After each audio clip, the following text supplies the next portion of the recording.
আসসালামু আলাইকুম। বাংলাদেশ বেতার সিলেট সংবাদ পড়ছি মিথুন চন্দ্র দাস। মৌলভীবাজারের লাঠিটিলা বনের জীববৈচিত্র্য সংরক্ষণকে অগ্রাধিকার দিয়ে বঙ্গবন্ধু শেখ মুজিবুর সাফারি পার্ক মৌলভীবাজার প্রকল্পটি বাতিল করেছে জাতীয় অর্থনৈতিক পরিষদের নির্বাহী কমিটি একনেক। রাজধানী শেরেবাংলা নগরে এনইসি সম্মেলন কক্ষে একনেকের চেয়ারপারসন ও প্রধান উপদেষ্টা ড মোহাম্মদ ইউনূসের সভাপতিত্বে একনেকের সভায় গতকাল এই সিদ্ধান্ত নেওয়া হয়। সভা শেষে সাংবাদিকদের ব্রিফিংকালে পরিকল্পনা উপদেষ্টা ড ওয়াহিউদ্দিন মাহমুদ বলেন, লাঠিটিলা বন জীববৈচিত্র্যের হটস্পট হওয়ায় একনেক প্রকল্পটি বাতিল করেছে। এই এলাকায় একটি সাফারি পার্ক নির্মাণ বনের বাস্তুতন্ত্রের উপর নেতিবাচক প্রভাব ফেলবে। এর আগে মৌলভীবাজারের লাঠিটিলা সংরক্ষিত বনাঞ্চলে সাফারি পার্ক প্রকল্পের অনুমোদন বাতিলের সুপারিশ করেছে পরিবেশ, বন ও জলবায়ু পরিবর্তন মন্ত্রণালয়।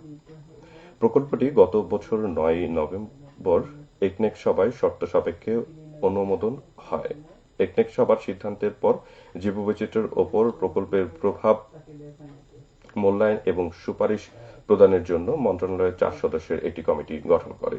বনের জীববৈচিত্র্যের ওপর প্রস্তাবিত সাফারি পার্কের সম্ভাবনার প্রভাব বিবেচনা করে এবং স্থানীয় স্টক হোল্ডারদের মতামতকে গুরুত্ব দেওয়ার পর কমিটি এই সিদ্ধান্তে উপনীত হয়েছে যে এই প্রাকৃতিক বনে সাফারি পার্ক স্থাপন করা উচিত নয়।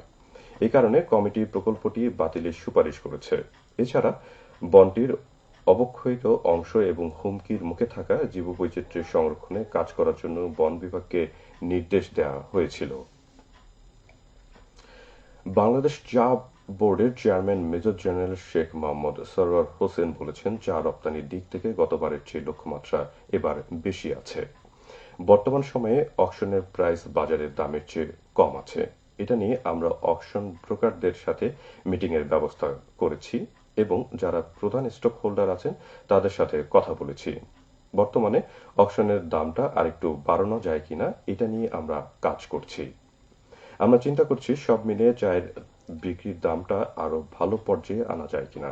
গতকাল মৌলভীবাজারের শ্রীমঙ্গলে seminar on the use of BTRI optimised technology for the stock holders এর প্রধান অতিথির বক্তব্যে তিনি এসব কথা বলেন। বাংলাদেশ চা গবেষণা কেন্দ্র BTRI প্রকল্প উন্নয়ন ইউনিটের হল রুমে এই সেমিনার আয়োজন করা হয়। খ্রিস্টান ধর্মাবলম্বীদের প্রধান ধর্মীয় উৎসব বড়দিন উপলক্ষে মৌলভীবাজার খ্রিস্টান মিশনারি গির্জা ও ক্যাথলিক মিশনগুলো নতুন সাজে সজ্জিত করা হয়েছে। জেলা শহরের কোট এলাকার খ্রিস্টান মিশনারি সহ অন্যান্য গির্জাগুলোতে আলোকসজ্জা, গোলশালা নির্মাণ, ক্রিসমাস ট্রি সজ্জিত করার শেষ মুহূর্তের কাজ চলছে। তাছাড়া খাসিয়াপঞ্জিগুলোর প্রবেশপথেই নৃগোষ্ঠীর মেয়েরা আলপনা এঁকে সৌন্দর্য বর্ধনে ব্যস্ত সময় পার করছেন। আজ মধ্যরাতে প্রার্থনার মধ্য দিয়ে শুরু হবে বড়দিনের মূল আনুষ্ঠানিকতা। উৎসব ঘিরে আনন্দের জোয়ার বইছে জেলার প্রত্যেকটি খ্রিস্টান পরিবারে। অতিথি আপ্যায়ন, বড়দিনের শুভেচ্ছা কার্ড ও উপহার বিনিময়, বাড়িঘর সাজানো এবং গোছানো, নতুন কাপড় ও শিশুদের পোশাক, জুতা, অলংকার এবং প্রসাধনী সামগ্রী ক্রয় বিক্রি করতে শপিং মল, বিপণী বিতানগুলোতে ভিড় লক্ষ্য করা যাচ্ছে।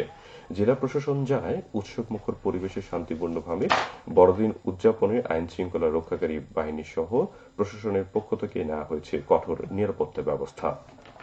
আজ থেকে প্রতিটি গির্জা, খ্রিস্টান মিশনারি ও ক্যাথলিক মিশনে পুলিশ ও আনসার মোতায়েন থাকবে।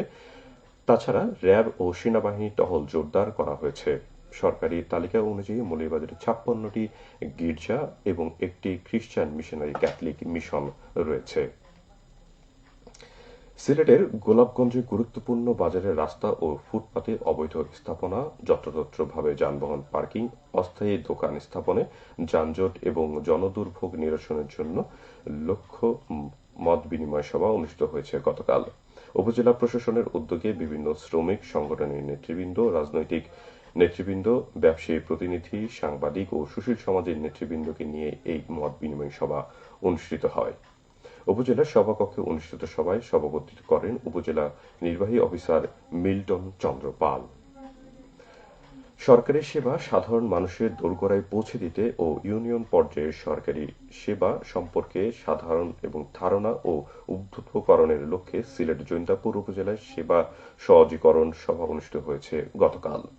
উপজেলার দরবস্ত ইউনিয়ন পরিষদে এতে প্রশাসনের বিভিন্ন দপ্তরের স্টল বসানো হয়। ইউনিয়ন পরিষদের সার্বিক সহযোগিতায় উপজেলা প্রশাসন এর আয়োজন করে। বাঙালির ঐতিহ্যবাহী এক উৎসব পৌষ সংক্রান্তি। বাংলা পৌষ মাসের শেষ দিনে উদযাপিত হয় এই উৎসব। আর মাত্র কিছুদিন পরে অনুষ্ঠিত হতে যাচ্ছে পৌষ সংক্রান্তি। এই উৎসব ঘিরে নানা জায়গায় আয়োজন করা হয় মেলার। এসব মেলার বিভিন্ন ধরনের পণ্যের সঙ্গে বড় একটি অংশ জুড়ে থাকে মাটির পাত্র। ফলে পৌষের এই সময়ে মাটির তৈজসপত্র তৈরিতে ব্যস্ত দিন পার করেন কুমারপাড়ার মৃৎশিল্পীরা। সময়ের বিবর্তনে সারা বছর তেমন একটা কদর না থাকলেও বিভিন্ন মেলা আর উৎসব পার্বণে মাটির তৈরি এসব তৈজসপত্রের কদর একটু বেশি। পৌষ সংক্রান্তি মেলা সামনে রেখে তাই শিল্পীরা হাতের নিপুণ কাজ দিয়ে রং বেরঙের জিনিস তৈরি করছেন। মৃৎশিল্পীরা বলেছেন, পৌষ সংক্রান্তি ও নববর্ষের দেশের বিভিন্ন জায়গায় মেলা বসে। সারা বছর মাটির তৈজসপত্র বানিয়ে জীবিকা নির্বাহ না করলেও তারা মেলার কারণে বাহারি সব খেলনা তৈরি করে থাকেন।